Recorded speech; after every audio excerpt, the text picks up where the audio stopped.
"Ma'am, your husband just called the concierge desk to cancel your suite key and your seat on the charter flight."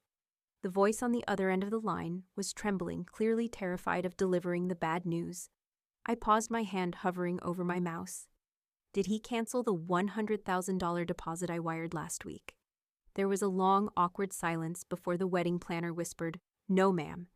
He actually asked to transfer those funds to the open bar tab for the reception. He said since you were too sick to attend, you wanted to make a contribution." I did not scream, and I did not cry. I simply swiveled my leather chair around to face the floor-to-ceiling window overlooking the Manhattan skyline and smiled. My husband had just uninvited me to his own brother's wedding while keeping my money. What he did not know was that he was heading to a resort that I own.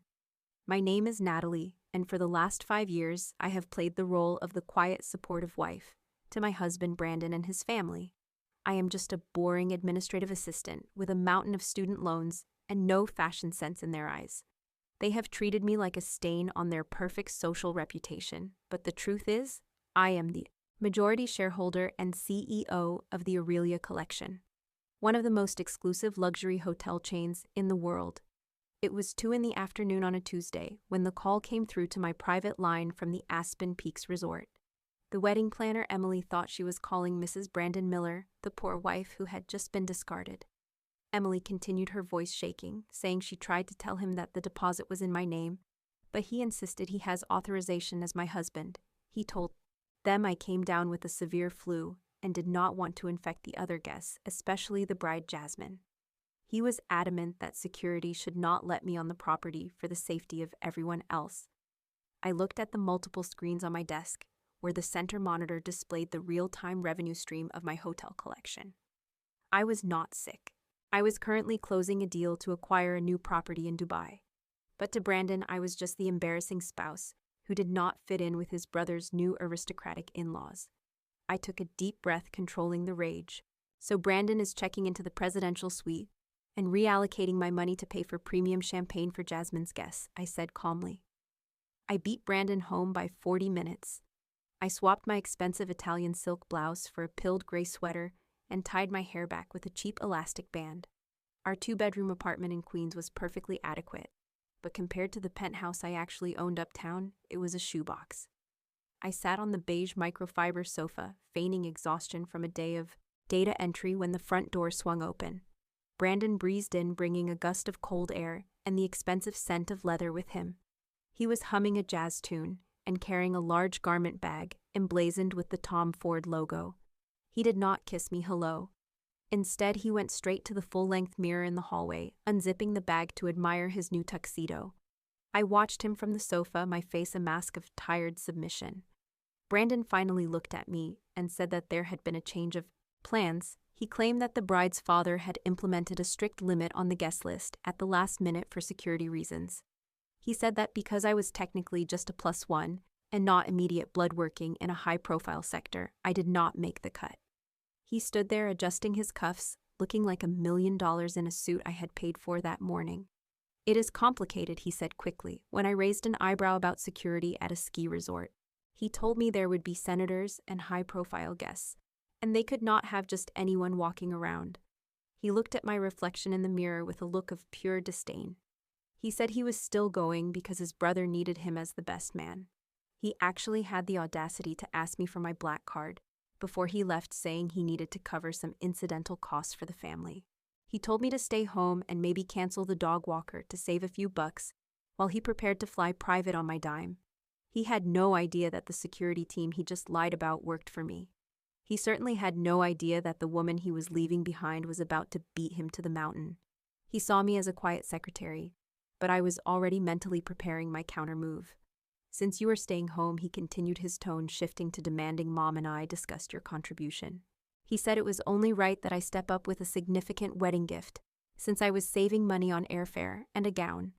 He suggested a check for $50,000 or a vintage Patek Philippe watch, so the Vance family wouldn't think we were cheap. I looked at the man I had been married to for 5 years and felt a strange sense of clarity. He wasn't just selfish, he was delusional. Brandon truly believed he belonged in a world of private jets and high-stakes social climbing, but he was only there because I allowed it. I told him I would handle the gift, and handed him the black card he so desperately craved. He took it with a smug grin, telling me I was the best, and that he would make sure the family knew I was thinking of them. He was so focused on the plastic in his hand that he didn't notice the coldness in my eyes. As soon as he left for the airport, I stood up and pulled a different phone from my drawer, the one that connected me to the real world. I called my head of security and told him to prepare my Gulfstream. I didn't want the charter flight my husband was currently boarding. I wanted my private jet. I then called the general manager of the Aspen Peaks Resort. When he answered, his voice was professional and sharp. "Natalie," he said, "we've been expecting you." I told him that my husband and his family were on their way, and that they were under the impression they were in charge. I instructed him to let them check in, let them order the most expensive items on the menu, and let them feel like royalty. I wanted the bill to be as high as possible before I pulled the rug out from under them.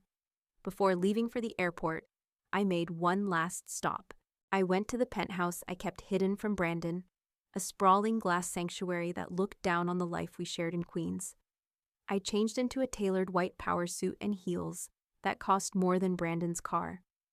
I looked in the mirror and saw the CEO of the Aurelia collection staring back. The mousy secretary was gone. I boarded my jet, and Pierre, my flight attendant, poured me a glass of 1999 Salon champagne. While Brandon was likely bragging to his brother about the watch he was going to buy with my money, I was reviewing the financial dossier on the bride's family. Jasmine Vance and her father Winston had spent months looking down on me, treating me like a charity case Michael had brought home. But as I flipped through the private investigators' reports, I saw the truth. The Vances were broke. Their real estate empire was a house of cards. Their manufacturing plants were closing, and they were drowning in debt. This wedding wasn't a celebration of love. It was a desperate merger. They needed the Miller family's perceived wealth to survive, and the Millers were using my actual wealth to pretend they had it. They were all parasites feeding on a host they had just tried to discard. I landed in Aspen 3 hours before the Miller family's charter flight was even scheduled to touch down. While Brandon was likely sitting in a cramped seat dreaming of the prestige awaiting him, I was being whisked away in a blacked-out SUV to a private entrance of the resort.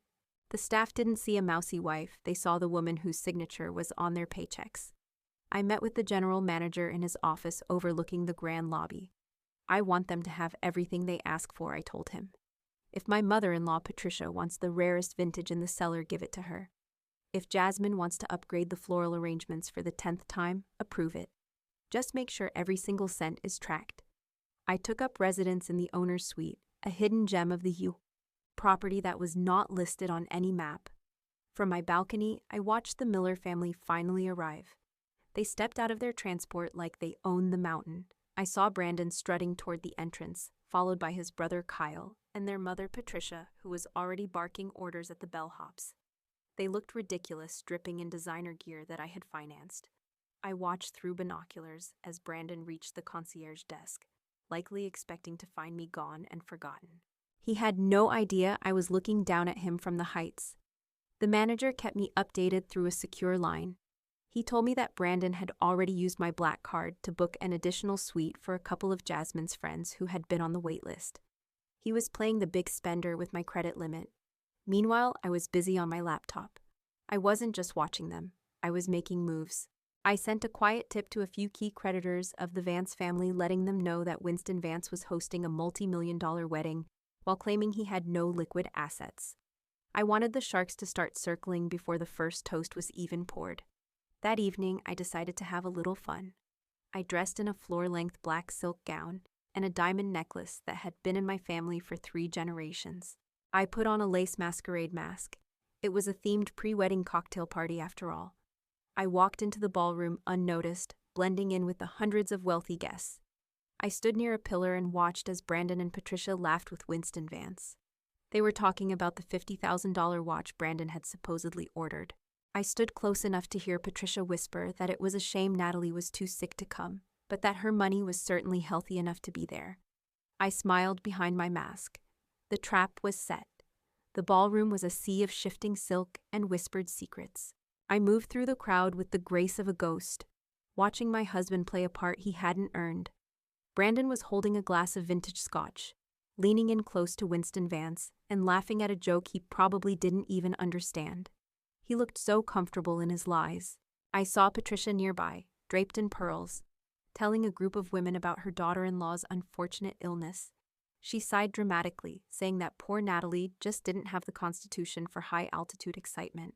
I decided it was time to test Brandon's loyalty one last time. I approached him, my face hidden behind the intricate lace mask.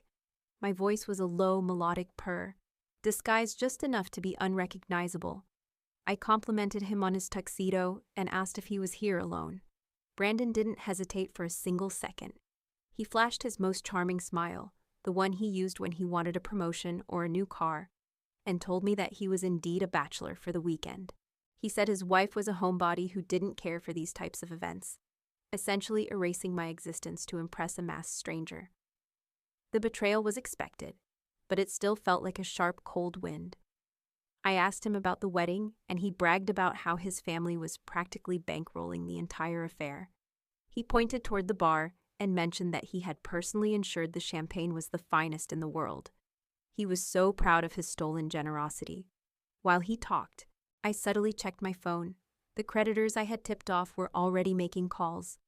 Winston Vance's phone was buzzing in his pocket, and I watched the color drain from the man's face as he stepped away from the crowd to answer. I left Brandon mid-sentence, disappearing back into the shadows of the ballroom. I headed to the resort's security office, where I could see every corner of the property on the monitors. The Miller family was currently running up a bill that would make a small nation blush.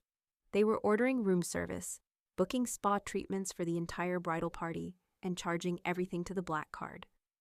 I turned to the head of security and gave the order I had been waiting to give. Tomorrow morning, exactly 1 hour before the ceremony, I want all their cards declined. Not just the black card, but every account associated with their names. I want them to feel the weight of the mountain they think they've climbed. The morning of the wedding was crisp and clear, the kind of perfect mountain day that looks stunning in photos and costs a fortune to orchestrate. From my balcony, I watched the flurry of activity below.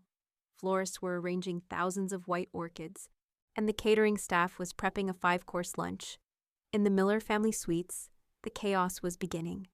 My general manager called me to report that the first domino had fallen. Patricia had tried to pay for a private hair and makeup session for herself and Kathleen, but her personal card had been flagged. She laughed it off, telling the stylist there must be a mistake at the bank. Then came the bigger hit.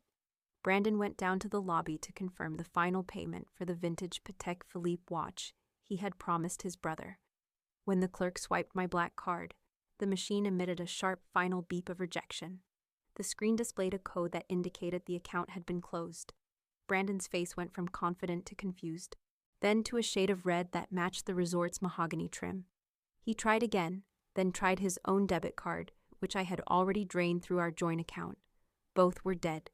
He started shouting at the staff, demanding to speak to the manager, unaware that the manager was currently standing in my suite, taking my orders. The panic began to spread like wildfire. Jasmine, the bride, was informed that the $100,000 deposit for the open bar had been retracted due to a fraud report.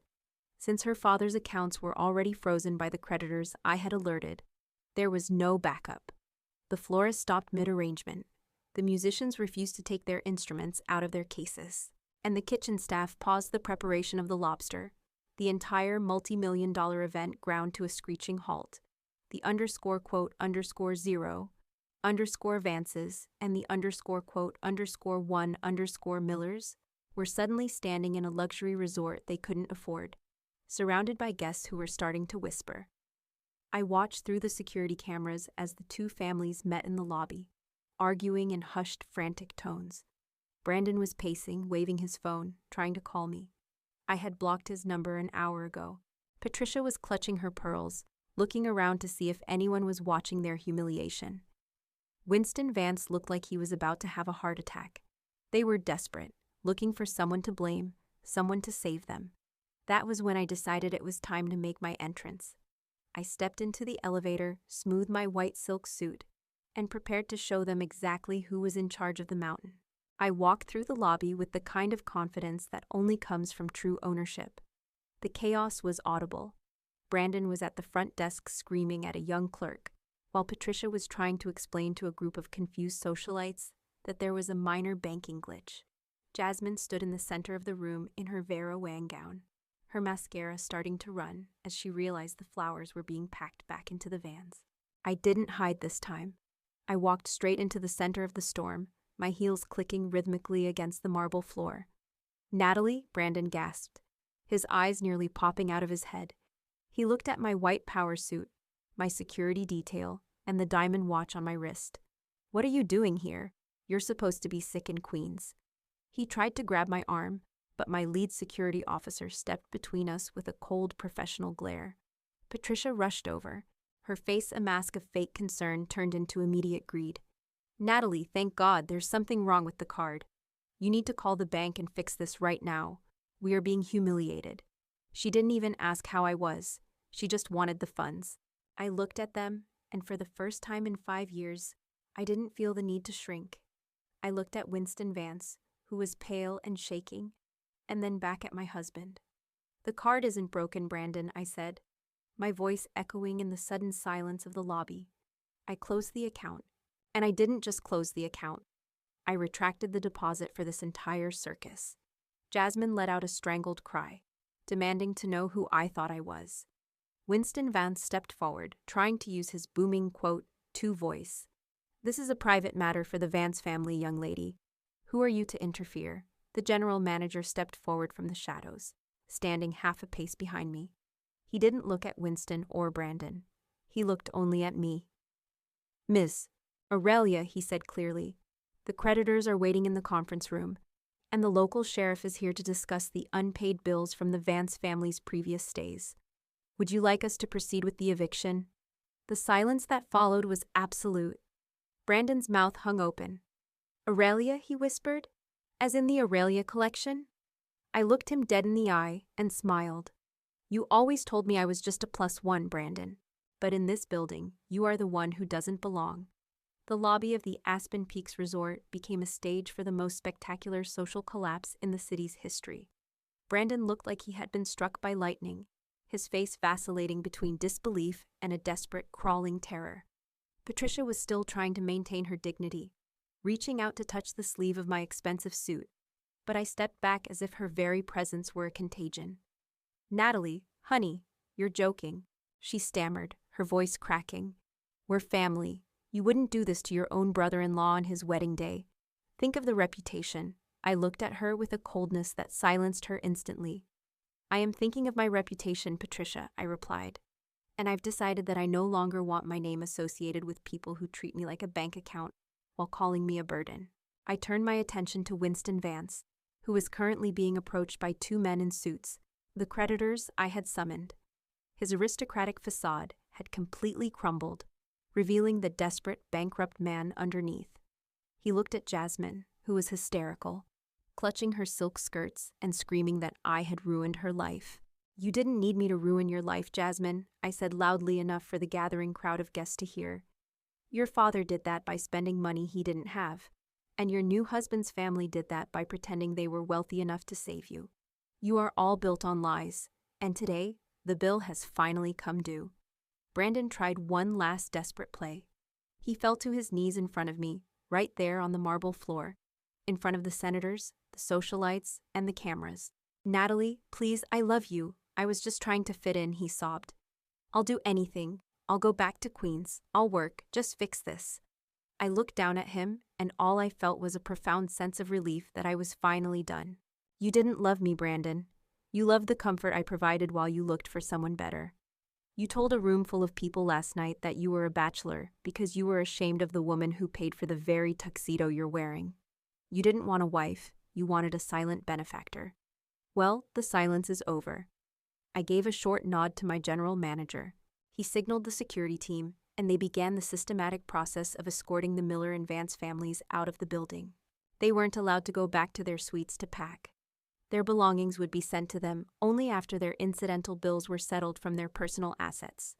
The wedding was officially canceled. The guests were told that the bar was closed and the event was over. As Brandon was led toward the glass doors, he looked back at the glittering chandelier and the mountain peaks, realizing he would never see the inside of a resort like this again. I stayed in Aspen for another week, watching the fallout from the comfort of my penthouse. The story hit the business journals and the tabloids alike. Winston Vance declared bankruptcy 48 hours later.